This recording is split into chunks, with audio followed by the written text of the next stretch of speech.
بچوں زندگی کی خوبصورتی ہر انسان چاہتا ہے، اور یہ صرف در مصطفیٰ سے ملے گی۔ ایک اچھا بیٹا، پہلی شکل ہے اچھا بیٹا، اور میرا نبی کہہ رہا ہے کاش میرے ماں باپ زندہ ہوتے، اور نہیں تو میری ماں زندہ ہوتی تو تم دیکھتے میں کیا کرتا۔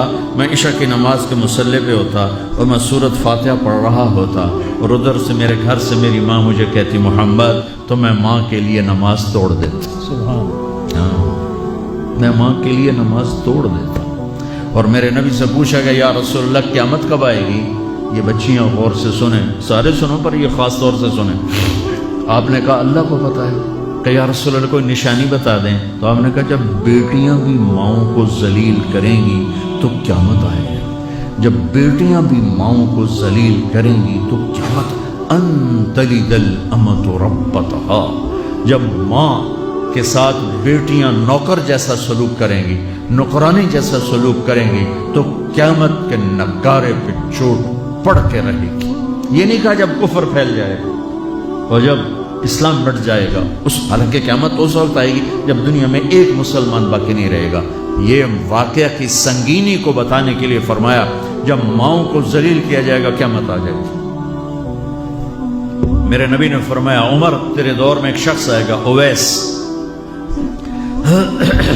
اس کا قبیلہ ہوگا مراد، آگے سب کاسٹ ہوگی قرن، اویس بن عامر۔ اسے دعا کروانا، وہ کالے رنگ کا ہوگا، چھوٹے قد کا ہوگا، اور اس سے دعا کروانا، دعا تو بھی کروانا علی، تو بھی کروانا، علی اور عمر اویس ان کے لیے دعا کریں۔ انہوں نے پوچھا کیوں؟ کہ اس نے ماں کی خدمت کر کے اللہ کو اتنا راضی کر دیا ہے، جب وہ ہاتھ اٹھاتا اللہ خالی نہیں لوٹاتا۔ اللہ کی قسم عمر و علی کو اویس کی دعا کی ضرورت نہیں تھی۔ امت کو پیغام دینا تھا کہ مائیں ذلیل ہو رہی ہیں آج، اور باپ جوان اولاد سے چھپتے پھر رہے ہیں، تو میرے رب میرے نبی نے یہ آگے پیغام دینا تھا کہ نبی ہو کر رسول ہو کر کہہ رہے ہیں کاش ماں ہوتی تو میں اس کے لیے نماز توڑ دیتا۔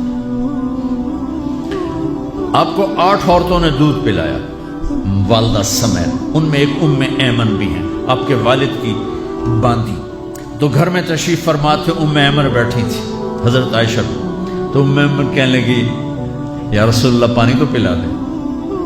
تو اللہ کے نبی ایک دم اٹھے، تو حضرت عائشہ ناراض ہو گئی، ایمن اللہ کا رسول کو کہتی پانی پلا، تو اور کیوں نہ کہوں میرا بیٹا ہے، میں نے دودھ پلایا۔